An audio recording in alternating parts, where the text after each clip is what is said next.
جديد. انا امل في قناتكم اكيد. اليوم ان شاء الله غادي نشوفوا مع بعضياتنا كيفيه تحضير البقلاوه المغربيه بواحد الطريقه اللي هي سهله بزاف وبسيطه، والاهم انها مضمونه النجاح. فنمشيو نشوفوا المقادير والكيفيه ديال التحضير. بالنسبه للمكونات اللي غنحتاجو باش نحضروا البقلاوه المغربيه، غادي نحتاجو اكيد اللوز. عندنا 600 غرام ديال اللوز مسلوق ومحيد له القشر ديالو ومقلي في الزيت ومطحون على هذا الشكل، يعني كنخليه هكا شويه مهرمش. غادي نحتاج 100 غرام سكر سنيده اولا سكر الخشن، كيس يعني منكه بزهره البرتقال، يعني منكه بالنسمه ديال الماء الزهر باش غادي نسمو به البقلاوه. عندي هنا 100 غرام ديال اللوز اللي خليته بحال هكا مسلوق كيف ما كتشوفوا، يعني محيدو غير القشر ديالو باش ملي ندخلوه للفران ما يتحرقش، يعني هذا للتزيين.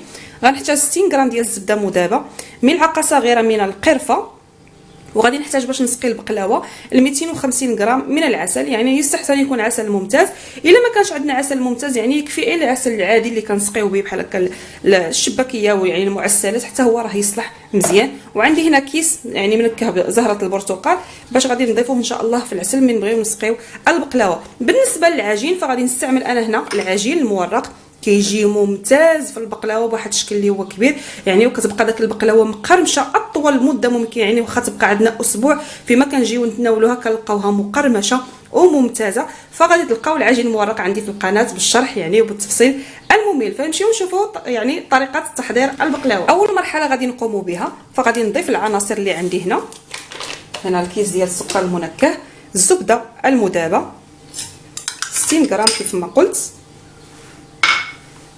100 غرام من السكر، القرفه، وغادي نضيف ملعقتين كبار من ماء الزهر. يعني نسيت قبيله ما ذكرتش الماء الزهر، يعني غنضيف هنا 2 معالق كبار في الحشوه و2 معالق كبار غادي نديرهم في العسل باش نخفف بهم العسل. وغادي نحرك هاد العناصر تنحصل على واحد المزيج اللي هو متجانس.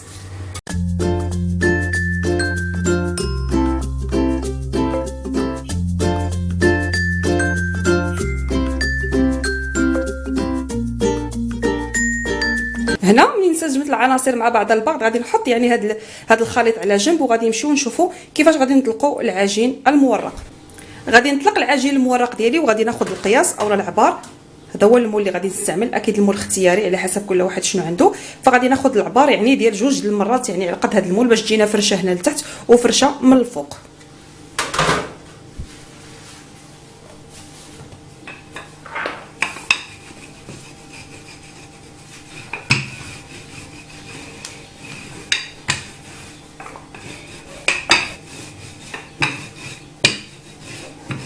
هنا طلقت يعني الجزء الاول من العجين، فغادي ناخذ العبار بهذه الكيفيه هذه، نتمنى تكون الامور واضحه. شويه الكاميرا هكا. غادي ناخذ السكين يعني يكون حاد اولا هكا، يعني السكين ديال البيتزا بما انه كيكون يعني حاد بشكل جيد، ونقطع هكا العجين بحال هكا يعني. وهذا العجين غنحتفظ به يعني عطا الله ما ندير به في العجينه المورقه ممتازه بحال هكا. وهنا غادي نحصل على مستطيل ديال العجينه يعني، ونفس العمليه غادي نديرها يعني بالنسبه للجزء الاخر من العجين اللي غادي يجينا في السطح ديال البقلاوه. فغادي ناخذ بحال هكا العجينه ديالي ونجيب الاناء اللي غادي يدخل للفرن وغنفرش فيه هذيك العجينه بحال هكا.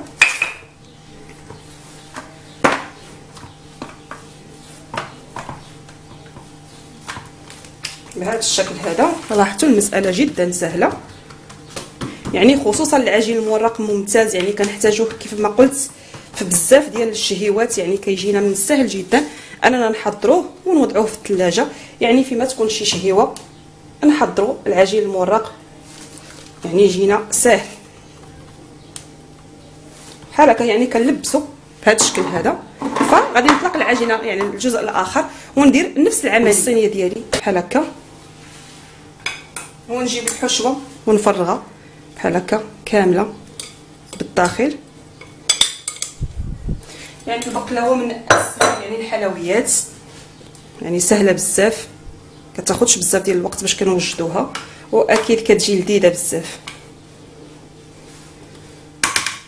بحال هكا. دابا غادي نبدا نثبت فيها بشكل اللي هو جيد يعني باش تثبت بحال هكا.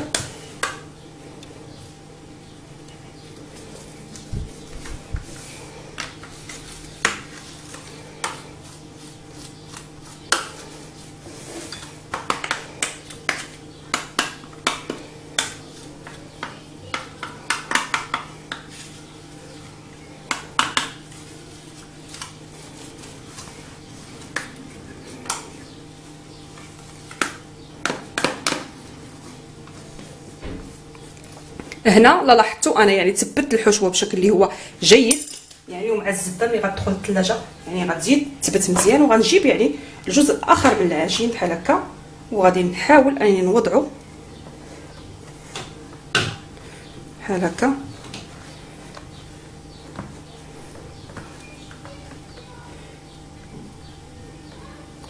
يعني العجينه المورقه يعني من الخصائص ديالها انها كتعاود تجمع، وغادي نحاول غير بشويه بحال هكا حتى نقادوها.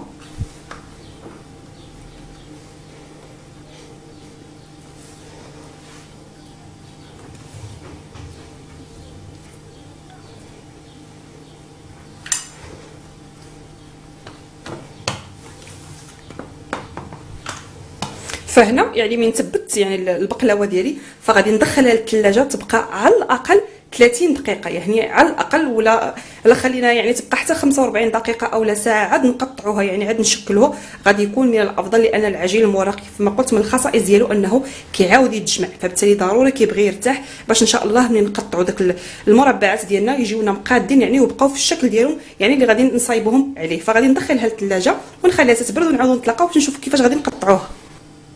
هنا خرجت البقلاوه ديالي يعني من الثلاجه، يعني بردت مزيان تقريبا هذه 45 دقيقه وهي في الثلاجه. فغادي نحاول نقطعها، نبدا تقطع من الوسط باش يعني يجيني داك التقطاع ديالي مقاد بحال هكا غير بشويه.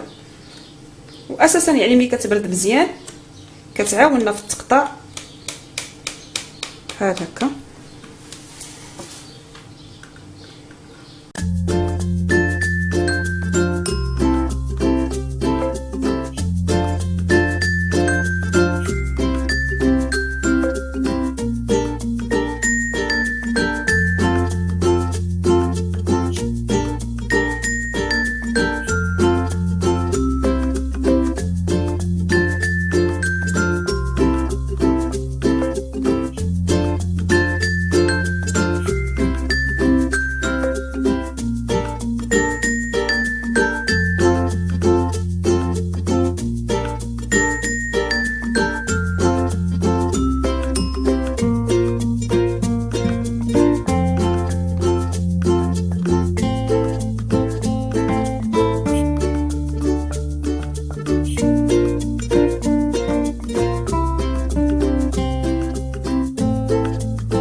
هذا هو الشكل ديال البقلاوه يعني من بعد ما قطعتها وزينتها. فغادي ندخلها للفران اللي مسخناه ديجا على 175 درجه، وغادي نخليها حتى تحمر ونخرجوها ان شاء الله ونتلاقاو مع بعضياتنا باش نشوفوا كيفاش غادي نسقيوها بالعسل.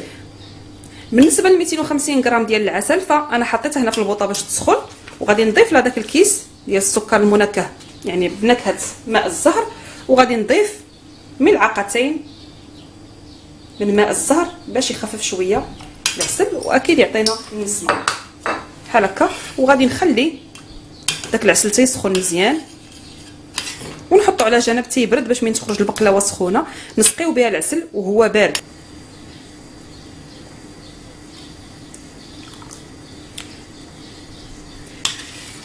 هنا ملي سخن ليا العسل بشكل جيد بحال هكا يعني ها هو الطرخه ما بقاش عاقد بزاف، فغادي نطفي عليه النار ونخليه على جنب حتى نخرجوا البقلاوه ان شاء الله ونسقيوها بالعسل اللي غيكون اكيد برد. بالنسبه للمتابعه ديالي اللي كنوجه لها اكيد تحيه اللي طلبت مني نصور لها الفران، فانا ما نسيتكش.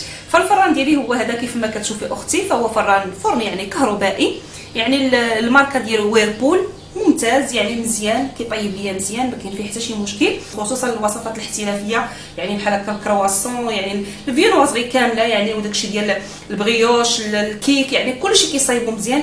فالبقلاوه ديالنا راه هكا طيب، نتحلو لكم من الداخل هذا هو الشكل ديالو يعني ممتاز زوين بزاف. خديته ب 3500 درهم، فكنتمنى نكون لبيت الطلب ديالك وشكرا على الاهتمام ديالك. فهنا يلا خرجت البقلاوه ديالي ساخنه يعني من الفران كيف ما كتشوفوا، فغادي نبدا نسقيها بالعسل بحال هكا